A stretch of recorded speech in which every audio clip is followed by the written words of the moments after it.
very delighted that we have an International Year of Cooperatives. I think it's important that we do our very best to tell the world how diverse co-ops are, how successful they are, and how important it is when people get together and work to help one another and themselves for common goals. There's one particular cooperative that made a major change in my life, namely the housing cooperative that I moved into in 1968, not knowing much about cooperatives. In fact, not many people in New York knew much about housing cooperatives in 1968.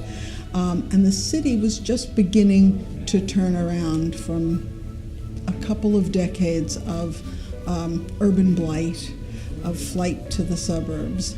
And I think cooperatives participated very significantly in turning things around and giving people a sense of community, in turning around wealth also in the city.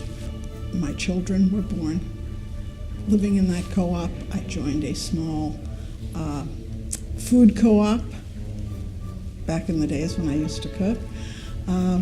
And sometime in the 70s, I was invited to serve on the board of my housing co-op. And that was basically it.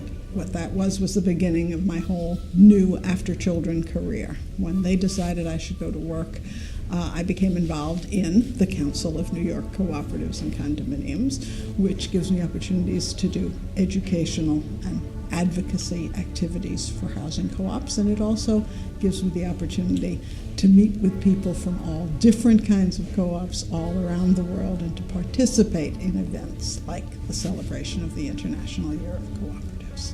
I think it was it was an old building but a brand new co-op, and everyone was kind of feeling their way. And I think I stayed on the sidelines as an observer for quite a while. But when I stopped working when my kids were small, and it was a new, more grown-up activity when I was invited to serve on the board, and that's really when I got involved.